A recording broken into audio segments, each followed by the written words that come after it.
I am partner here at the Cochran firm.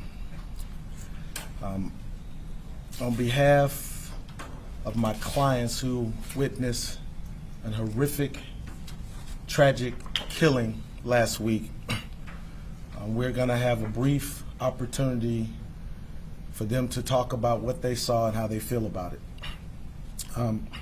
To my left is Michael Perkins. He's from Memphis, Tennessee.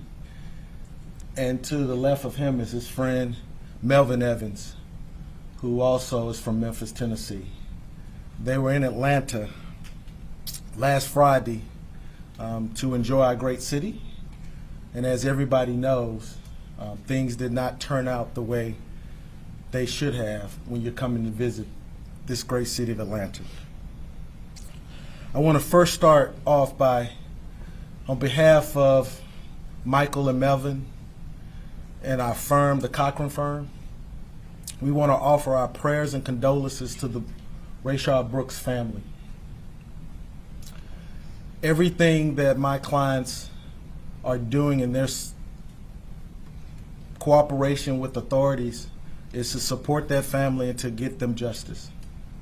But not only justice for that family, but for this community, for their community back in Memphis, because what they were involved in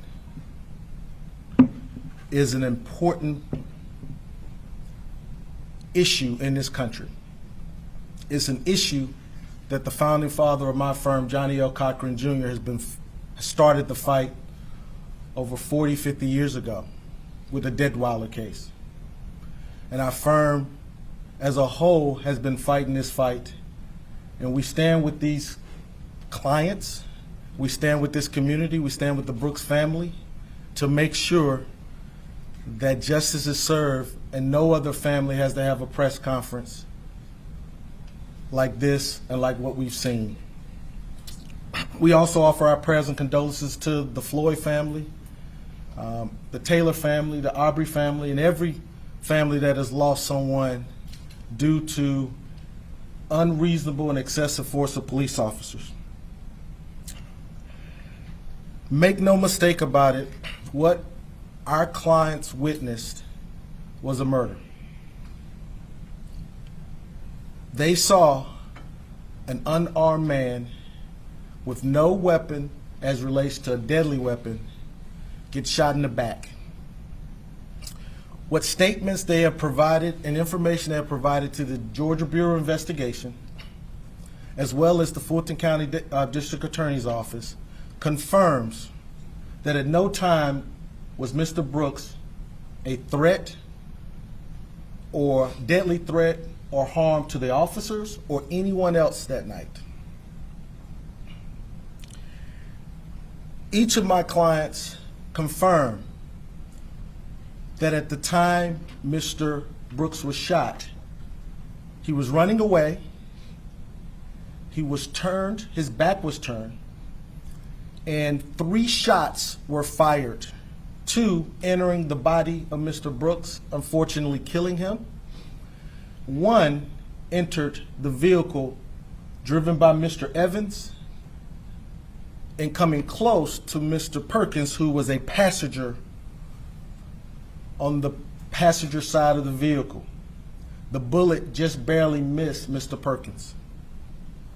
As you can imagine, this has been a very emotional, scary time for my clients.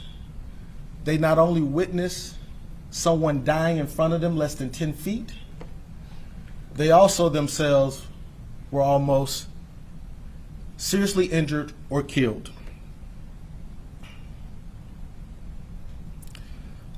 We could be here talking about 3, 4, 5 deaths. And what makes Officer Rolfe's actions, besides the fact that without justification he shot Mr. Brooks, what I think is important and that my clients bring to light is that he did this action in a crowded Wendy's parking lot with innocent bystanders. There were 4 to 5 vehicles in that driveway. Any of those people were at danger. The Fourth Amendment of the Constitution, Supreme Court of this land, and the APD policies and procedures specifically only allow deadly use of force that is objectively reasonable. But as we've learned over the last few weeks, you cannot expect unreasonable people to conduct themselves in a reasonable manner. We need a culture change. We need a mentality change. And if we're going to hold officers to a reasonable standard, that standard needs to be set by the community and what is common sense. And it's never reasonable or common sense to fire a weapon, a gun, at someone running away who had committed no violent crime. There's never reasonableness or common sense to fire a weapon in a crowded parking lot where patrons are trying to get food. As the video shows, this could have been avoided by just letting him run away, getting him another day, but instead, a family has lost a father, a loved one, a friend. This community has lost a man, and these individuals have suffered greatly witnessing something that they did not voluntarily participate in. Before I let them say something, I just want to comment with this. I want to commend Paul Howard, the District Attorney of Fulton County. I have several cases in this city against the City of Atlanta Police Department, and I got several cases in this nation. And he is the one prosecutor that has consistently held officers to the same standards that we should hold each of us in this community. If you do something wrong and it's criminal, you should be judged accordingly by your peers. And I commend Mr. Howard. This is a difficult situation for him, but he's doing the right thing based on everything I've seen and what my clients have expressed to him. I also want to take the time to commend Mayor Bottoms. She has been amazing in her leadership, not only for this city, but for this nation. She has set an example of what leaders and politicians should do when faced with a crisis. My founding father of our firm, Johnny L. Cochran, used to always say, you will be judged how you deal with things in time of crisis. Mayor Bottoms, in my opinion, has done that. She has put together the Mayor's Task Force. I am fortunate to be a part of that task force, and I'm going to give every aspect of my time, my resources, and my experience to make sure that we as a community do better and get better out of our police force.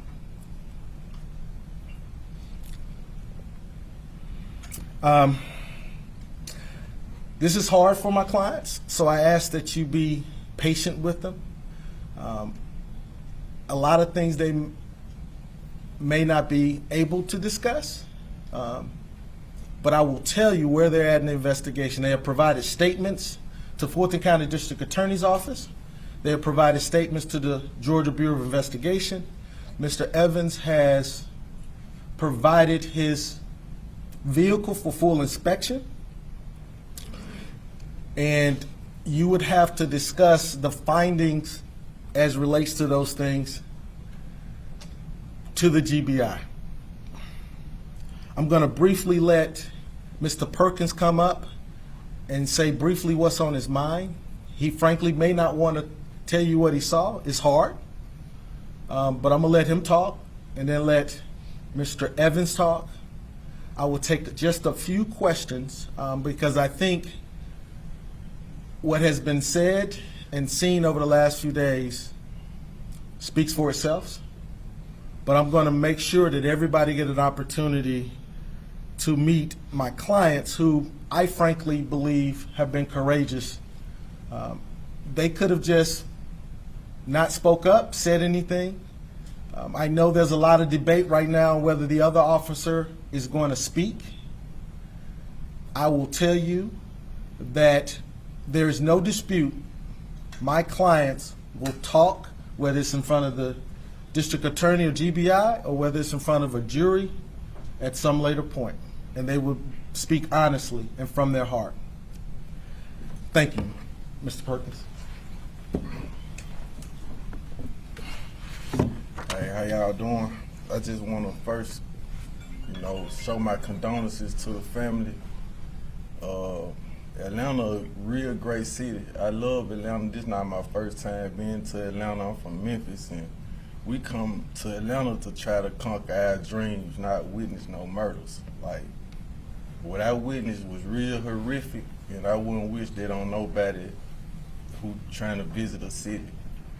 I don't know where to start. Like, I witnessed the murder. I almost was killed myself, and I feel trampled about it, but I'm glad the family getting the justice that they deserve, and I wish it just, all just cease, but it's hard, because where I'm from, it happens every day, like murders, and, Memphis just one of them cities, but we come here to try to escape it, I wasn't here long before it happened. I was just here about 2 hours maybe.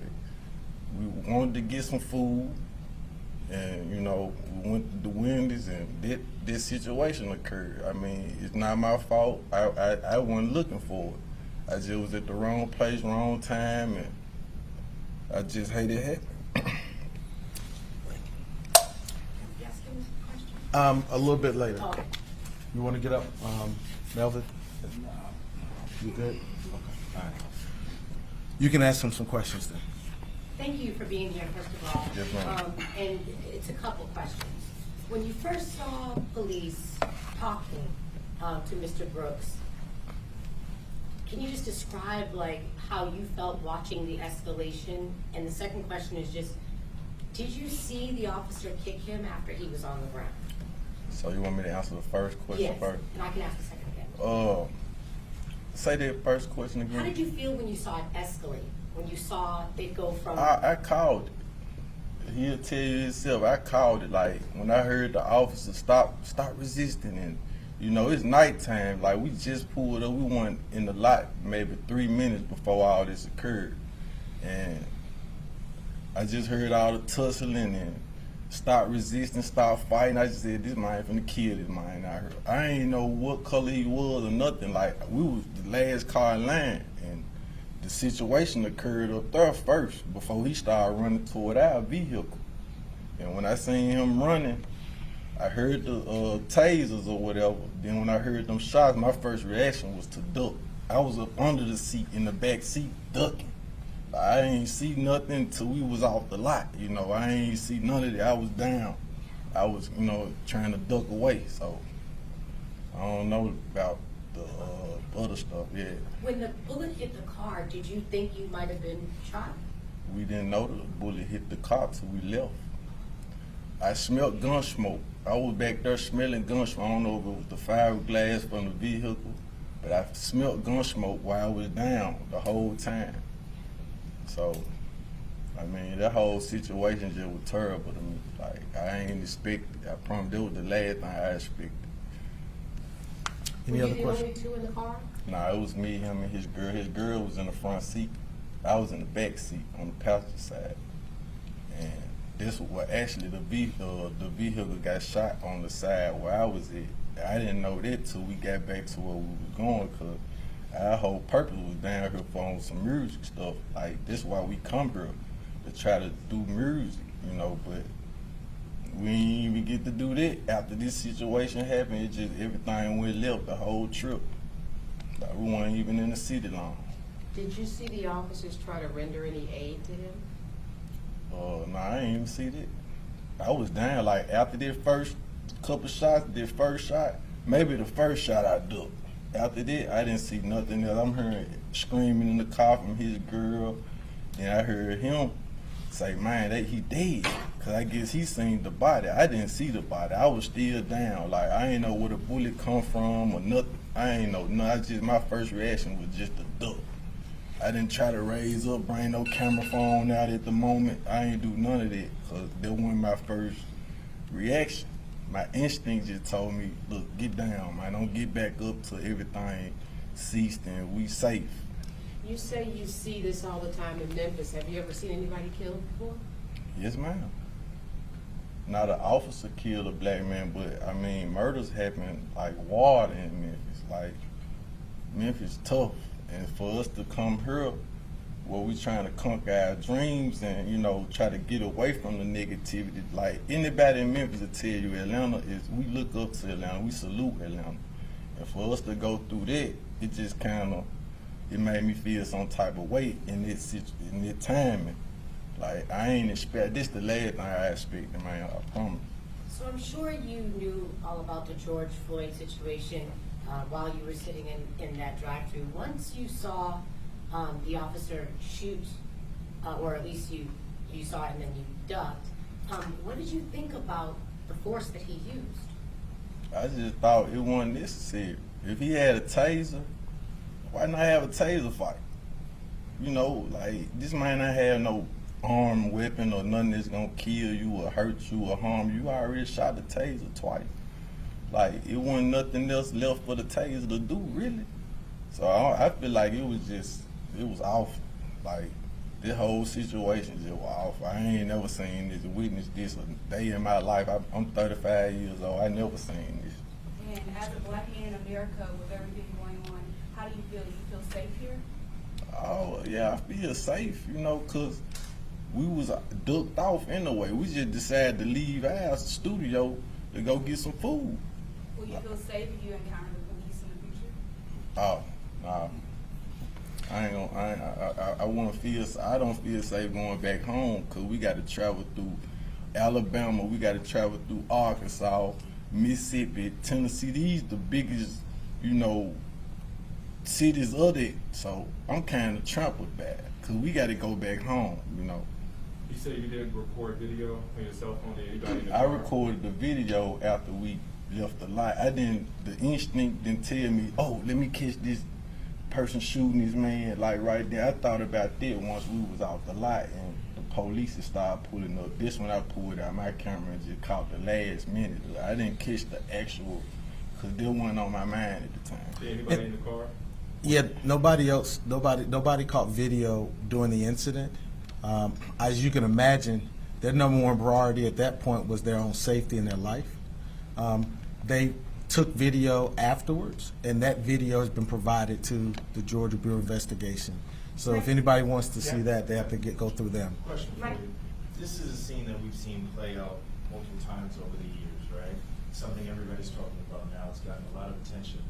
As a black man, you said you never saw an officer, a white officer, shoot a black man before in person. As a black man, you've now seen that. What are your thoughts, and how do you feel now experiencing this? I mean, it's so normal today. It's just happening in different cities. It's just, I mean, it's kind of, I don't know if they're trying to make us get used to it or what, but it's kind of like, it's some normal now. Like, it happen every day now in different cities. Like, this the first time that I heard it happen in Atlanta, like me personally.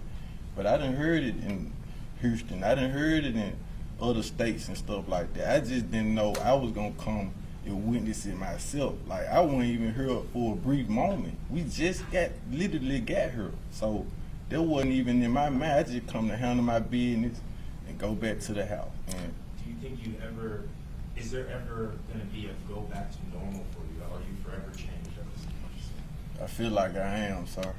Like, this all me and he be talking about, like, off cameras. Like, I'm not, I didn't ask for that. Like, I'm not here for the exposure. I'm just here for to get justice from the family and tell the truth of me being a witness. You know what I'm saying? I'm not here for all the extra stuff, like, for real. Michael, can you expand upon the fact that you actually were more than a witness that night? You could have been a possible victim. At what point did you realize that the car had been hit? And what are your feelings knowing that being an innocent bystander, just going to Wendy's that night for food, you could have been the victim of a police shooting? It's really, when I thought about it, my mother really made me think about it, because she concerned about me being her. Like, I'm my mama only child, so you can just imagine how she feels. Like, this what really bothers me, like when I get texts and calls, sir, I'm praying for you, and like, I want you to be happy for me because I'm standing up trying to get justice. Now, when you start praying for me, that's when I get nervous. Because I'm like, why is you praying for me now? Like, I'm doing something right. Like, this what I called. I was at work when I got called and had to take off 2-3 days to come get justice. And I didn't ask for that. Did you know the car had been hit while you were in the car? When did you realize? We realized that when we got back to the studio. And we, you know what I'm saying, everybody getting out, and he just bought that vehicle, like recently. He know how his vehicle look. He like, what's that? And when we went back to the videos and stuff, they said he got hit 2 times. We heard 3 shots. So this what made us say the 3rd shot in that car, man. What kind of car is it? It's a Trailblazer, white Trailblazer. What was your reaction to yesterday's charges? Do you feel like the charges were appropriate? I feel like it's justice is justice. Like, if he killed a man that's running away from you, let me kill somebody right now running away from me. I'm getting the full strength. So if he don't get the full strength, he can at least get half of it. You know, he killed somebody. This somebody, he's somebody's dad, somebody's husband, somebody love him. Like, regardless of how the officer felt about him or whatever, he was a man, he was a citizen somewhere. He wanted her, from my understanding. He was from somewhere else than her. Can you talk a little bit about your willingness to testify at trial? I would just tell you, we're going to follow his responsibility as a citizen, but we're going to allow the district attorney to tell us when and where, or determine whether it's even necessary for him to testify at trial. That's not something that we determine. We let the criminal process work itself out. I would take one more question. I just have a clarifying question. Earlier you said you heard the cops shout, "Stop resisting," and then did you say you called it as in, you know, that's what you thought would come out? I mean, it's just what I felt like that was gonna happen, because this what's been happening lately. These cops been killing people. So I'm like, okay, they rationing with this man, and the cops telling him stop fighting, start resisting. This my only, you know, I'm back there just really saying something, but I didn't know what was gonna happen. I'm like, they finna kill this. You know, I'm trying to laugh it off, but it actually happened. So that what really messed me up. I'm like, dang, I started ducking. I ain't see nothing else. They asked me what I see after the fact. I didn't see nothing but the float. That's it. Like, I wasn't trying to get no footages, none of that, until I thought about it, and it was after we left the scene. Thank you. Attorney Williams,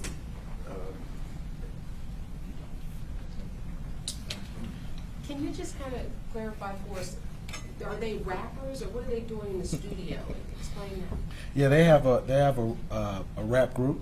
I'll let Melvin, you want to come talk about what you do and what brought you, and hopefully they'll put me on a single with them. Basically, we was down here for a video shoot with Pastor Troy. I know everybody familiar with Pastor Troy. We had a video shoot, and that was basically why we came down here for a video shoot. He go by Mike Peasy, I go by Two Turn Jizzle. Yep. Mike Peasy, Yes, ma'am. can you spell that for me? MikePeezy. When did you guys get in town? Right. Right. Yeah, I got one question with him since he came up. It's been hard for him. It's been hard. He's been doing his best to give out information, but this is difficult, and so it's emotional. But if you got anything to say, just go ahead and say it. I got a question for you. Can you please, since you were in the driver's seat, I'm just hoping you were looking, can you tell us what you saw after the shots? Did you see them kick him? Did you see someone standing on his shoulders? And did you see anybody try to render any aid? What I saw that they went and handcuffed. After that, we left. We was getting off the parking lot. They handcuffed him while he was on the ground. Yep. And You're saying they handcuffed Mr. Brooks? that's what I saw. I don't know if they was over there by him. When we pulled up a lot, they was over there by him. What was your instinct when you heard those gunshots in the driver's seat? Was it to leave, stay? What were you thinking? He said, pull off the, we in the truck fussing at each other. There really wasn't no fussing, but he was like, man, let's go, man, pull off. I'm like, man, I'm not finna go nowhere with this man with this gun in his hand. I ain't finna go nowhere. They right there by us. We already nervous, shocked, all that.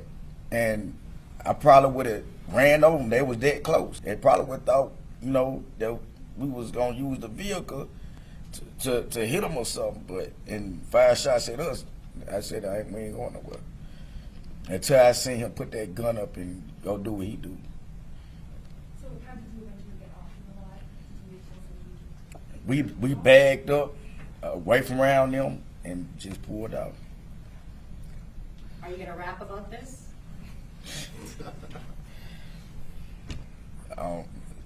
Right now, I don't even really want to talk about it right now. Like, I'm devastated. Thanks everybody for your coming today, and once again, we just send our prayers out to the Brooks family. Thank you.